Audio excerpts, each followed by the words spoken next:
So BC Times and BC Samaj ఆధ్వర్యంలో మొన్న సర్పంచ్లుగా ఎన్నికైన వాళ్ళు ఎవరైతే ఉన్నారో, సర్పంచ్లుగా గెలిచినటువంటి వాళ్ళు ఎవరైతే ఉన్నారో, ఇందులో బీసీలకి అంటే బీసీల్లో ఉన్న అన్ని కులాల సర్పంచ్లని కులాల వారీగా సన్మానించే కార్యక్రమం రవీంద్ర భారతి తెలుగు యూనివర్సిటీ ఇట్లా ఈ వేదికల ద్వారా జరుగుతున్నది. సో ఈ కార్యక్రమాన్ని BC Times and BC Samaj నిర్వహిస్తున్నది. నెక్స్ట్ ఎప్పుడు ఇది? భట్రాజు సామాజిక వర్గం.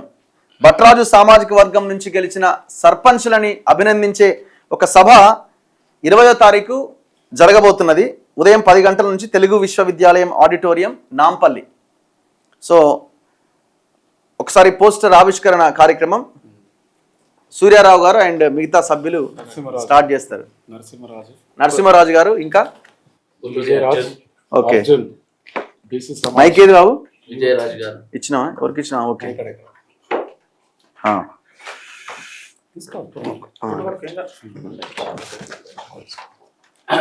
ఎంతమంది గెలిచారు మొన్న? వీళ్ళు మొత్తం కలిసి వార్డు మెంబరు, కౌన్సిలర్లు అంతా కలిసి 30 మంది ఉన్నారు. సర్పంచులు, సర్పంచ్, వార్డు మెంబర్లు, కౌన్సిలర్స్, కార్పొరేటర్స్. గమ్మత్ ఏంటంటే తెలంగాణలో యునానిమస్ గా గెలిచిన మొన్న కార్పొరేటర్ ఈళ్ళ సామాజిక వర్గానికి సంబంధించిన రమాదేవి అని మహబూబ్నగర్ నుంచి కార్పొరేటర్ గా యునానిమస్ గా గెలిచింది. ఓకే, చాలా రికార్డ్ బ్రేక్ అది. భట్రాజు సామాజిక వర్గం. భట్రాజులు దేంట్లో? BC serial number 4. సో ఇలా వృత్తి యాక్చువల్లీ కవులు, పండితులు, కానీ విద్య గురు స్థానంలో ఉంటాం మేము. ఓకే, భట్రాజులు అంటే ఇక పండితులు, కవులు, రచయితలు, మార్గదర్శకులు, దిశానిర్దేశం చేసిన వాళ్ళు. బతుకమ్మ పుట్టింది కూడా భట్రాజుల ఇంటనే. సత్యసాయిబాబా, పుట్టపర్తి సత్యసాయిబాబా మా సామాజిక వర్గానికి చెందినవారు. సో ఆర్యభట్టు, నన్నయ్య భట్టు, డిండిమ భట్టు, శ్రీ రామరాజ భూషణుడు, తర్వాత రాళ్లబండి కవితా ప్రసాద్ గారు, ఇంకా చాలా ఎంతో ఉద్గంటలు ఉన్న వ్యక్తులు. ఇంతకుముందు మనకు ఎండోమెంట్ కమిషన్ చేసినటువంటి వ్యాసభట్టు అనిల్ కుమార్ గారు కూడా మా సామాజిక వర్గమే. ప్రస్తుతం కొత్తగూడెం ఎస్పీ గారు బిద్రాజు రోహిత్ రాజు గారు, రిటైర్డ్ ఎస్పీ చందమాదని శశిధర్ రాజు గారు, so Vidyadhar Bhat joint registrar, human rights CEO చేసినటువంటి వ్యక్తి. ఓకే, సో ఆ సామాజిక వర్గానికి చెందిన వ్యక్తులు మేము. నా పేరు కురపాటి నరసింహరాజు. ఎక్కడ మీది? నేను హైదరాబాద్. ఎమ్మెల్యేలు ఎంతమంది ఉన్నారు మన వర్గం నుంచి? లేరు. చరిత్ర చూస్తే లేరు. ఎమ్మెల్సీ లేరు, ఎమ్మెల్యే లేరు. ఎమ్మెల్యే లేరు. ఎంత ఏమున్నా కౌన్సిలర్స్, కార్పొరేటర్లు, సర్పంచులు, వార్డు మెంబర్లు. అదే మా బాధ. సో ప్రస్తుతం ఫస్ట్ టైం మా చరిత్రలో, మా భట్రాజు సామాజిక వర్గ చరిత్రలో మొట్టమొదటిసారి ఫెడరేషన్ వచ్చింది. సో దానికి 40 ఏళ్ళ నుంచి సేవలు చేస్తున్నటువంటి వ్యక్తి చక్రహరి బాలరాజు గారికి చైర్మన్ అయ్యారు. అది సంతోషకరమైన చక్రహరి బాలరాజు గారు ఫస్ట్ టైం. ఆ ఒక్క విషయంలో మేము ఆనందపడుతున్నాం తప్ప. లీడర్లు ఎవరు లేరా? అంటే మీడియాలో కనిపించే లీడర్లు ఎవరైనా ఉన్నారా? పొలిటికల్ లీడర్ అంబటి సురేందర్ రాజు ప్రముఖ ప్రోగ్రెసివ్ థాట్ రచయితలలో చాలా మంది ఉన్నారు. లీడర్లు ఎవరు లేరు? లీడర్లు ఉన్నారు అంటే అన్ని పార్టీలలో ఉన్నారు. బీఆర్ఎస్ లో బొల్లపల్లి శ్రీనివాసరాజు గారు కేసీఆర్ తోటి ఉన్న వ్యక్తి, నాగార్జున సాగర్ ఉద్యమ ఇన్ఛార్జ్, చక్రహరి బాలరాజు 40 నుంచి గాంధీ భవన్ లో ఉన్నారు.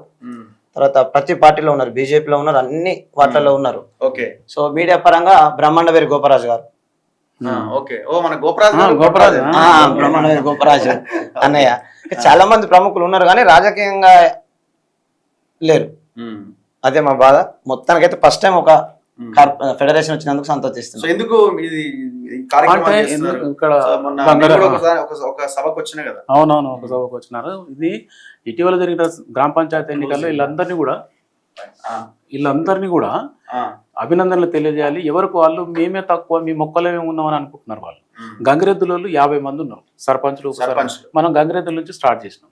ఇది 8వ సామాజిక వర్గం భట్రాజులకి. ఇందులో వెలమూళ్ళ కంటే ఎక్కువ ఇలా పాపులేషన్. గవర్నమెంట్ మాత్రం చాలా తక్కువగా చూపిస్తూ ఉంటుంది. వెలమూళ్ళ కంటే ఎక్కువ ఉన్న వాళ్ళు ఇంతవరకు ఎమ్మెల్యే కాలే, ఎమ్మెల్సీ కాలే, లోక్సభ లేదు, రాజ్యసభ లేదు.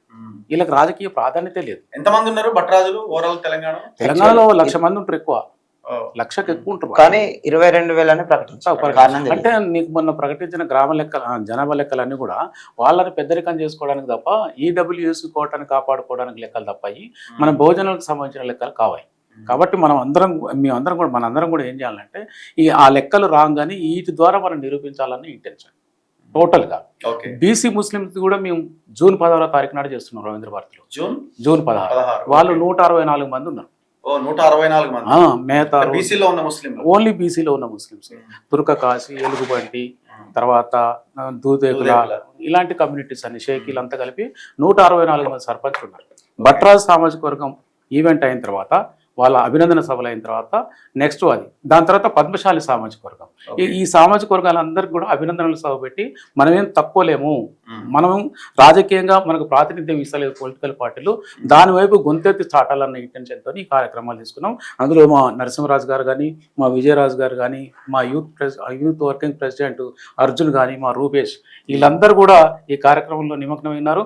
తప్పనిసరిగా మీరు 20వ తారీఖు చేంజ్ వస్తుందా? మేము వస్తాం ఖచ్చితంగా. ఏమైనా చేంజ్ వస్తుందా? 100% వస్తుంది. ఈ పాలక మండలి చేసే కాడ కానీ, ఈ కార్పొరేషన్ డిక్లేర్ చేసే కాడ కానీ వాళ్ళు ఆలోచన చేస్తారు గవర్నమెంట్. ఇప్పుడు గెలిచిన వాళ్ళలో కూడా ఒక చైతన్యం వచ్చినా అది ఇంకో లైన్ తీసుకుంటారు. ఇంకో విషయం ఏంటంటే మన వాళ్ళు గెలిచిన వాళ్ళు, ఈ కులాల నుంచి గెలిచిన వాళ్ళు ఎవరు కూడా ₹1,00,000 పెట్టి గెలవలేదు. అంత సోదరభావంతో ఇప్పుడు భట్రాజు సామాజిక వర్గం నుంచి గెలిచిన వాళ్ళు ఆ విలేజ్ లో ఉన్నటువంటి కుల సంఘాలందరితో అక్క బావ అన్న మనం గెలవాలి, మనం నిరూపించుకోవాలి, మన జనాభా తెలవాలి అన్న ఇంటెన్షన్ తో గెలిచిన వాళ్ళే తప్ప వీళ్ళ మీద ఒక్కొక్కళ్ళు లక్షలు కోట్లు ఖర్చు పెట్టిన వాళ్ళు ఉన్నారు. దాదాపు 5,035 మంది గ్రామ సర్పంచులు బీసీలు గెలిస్తే అందులో బీసీల మీద పోటీ చేసిన వాళ్ళు జనరల్ స్థానాలలో దాదాపుగా లక్షల కోట్లు ఖర్చు పెట్టి ఓడిపోయిన వాళ్ళు ఉన్నారు. మనోళ్ళు ఈ సోదర భావంతో గెలిచిన సర్పంచులు, వార్డు మెంబర్లు, ఉప సర్పంచులు, కౌన్సిలర్స్, కార్పొరేటర్స్ ఎక్కువ మంది ఉన్నారు. వాళ్ళందరినీ కూడా చెప్పాలన్న సమాజానికి ఈ కార్యక్రమాన్ని చేపట్టడం జరిగింది. ఇది భట్రాజు సామాజిక వర్గానికి నేను ఒకటే అప్పీల్ చేస్తున్నా, ఇక్కడ ఎటువంటి గ్రూపు లేవు, ఏం లేవు. దయచేసి మీరందరూ కూడా 20వ తారీఖు నాడు తెలుగు విశ్వవిద్యాలయంలో జరగబోయే భట్రాజు సామాజిక వర్గానికి సంబంధించిన ఇటీవల గెలిచిన ప్రజాప్రతినిధుల అభినందన సభకు అందరూ కూడా రావాలి. వారిని మీరు అందరూ కూడా అభినందించాలి. భట్రాజు సామాజిక వర్గంతో పాటు బహుజన సామాజిక వర్గం కూడా వస్తుంది వారిని అభినందించడానికి. ఈ కార్యక్రమాన్ని జయప్రదం చేయాలని మన మిత్రులు జర్నలిస్ట్ రఘు ద్వారా మేము ఈ కార్యక్రమానికి చాలా సంతోషం. ఎందుకంటే బీసీ టైమ్స్ సంబంధించి అధ్యక్షులు సంగం సూర్యారావు గారు చాలా చొరవ తీసుకొని తెలంగాణ రాష్ట్రంలో ఉన్నటువంటి ప్రతి బీసీకి సంబంధించినటువంటి సామాజిక వర్గాలని అభినందించడం అనేది చాలా సంతోషకరమైన విషయం. అట్లాంటి వ్యక్తులు ఉండడం కూడా నాకు చాలా ఆనందంగా ఉంది. ఎందుకంటే బీసీలు ఎంతో జనాభా ఉన్నా కానీ రాజకీయంగా, సామాజికంగా, ఆర్థికంగా ఎదుగుతలేరు. ఇట్లాంటి పెద్దల వల్ల ఇట్లాంటి అభినందన సభ వల్ల కూడా మనం భవిష్యత్తులో ఇంకా ముందుకు పోతామని చాలా సంతోషిస్తున్నాం.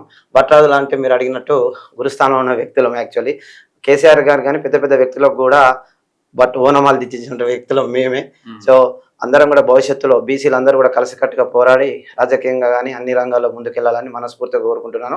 అలాగే 20వ తారీఖు జరిగే సభకు, అభినందన సభకు భట్రాజులు 20వ తారీఖు జరిగే సభకు భట్రాజులందరూ పెద్ద ఎత్తున తరలి వచ్చి ఆ సభను విజయవంతం చేయాలని ప్రతి ఒక్కరిని నేను కోరుకుంటున్నాను. థ్యాంక్ యూ వెరీ మచ్ అందరికీ కూడా. సో ఈ సభని విజయవంతం చేద్దాం. అల్టిమేట్ గా ఇదంతా దేనికోసం అంటే బీసీలు రాజ్యాధికారంలోకి రావాలి, ఎమ్మెల్యేలు కావాలి, ఎంపీలు కావాలి, ప్రభుత్వాలు ఇచ్చే నామినేటెడ్ పోస్టులో కూడా పెద్ద ఎత్తున బీసీలకు అవకాశాలు కల్పించాలి. ఆ ఒత్తిడి మనం తీసుకురావాలి అన్న దాంట్లో భాగంగా అన్నింటికంటే ముఖ్యంగా మన వర్గాల్లో కూడా ఒక బలమైన చైతన్యం, ఒక పోరాటం దిశగా ముందుకెళ్ళడానికి ఇట్లాంటి సమావేశాలు ఇవన్నీ కూడా ఉపయోగపడతాయి. సో ఖచ్చితంగా ఈ సమావేశానికి అటెండ్ కండి. మేము కూడా అటెండ్ అవుతాం తప్పకుండా. థ్యాంక్ యూ అందరికీ. చూస్తూనే ఉండండి మన తొలి వెలుగు.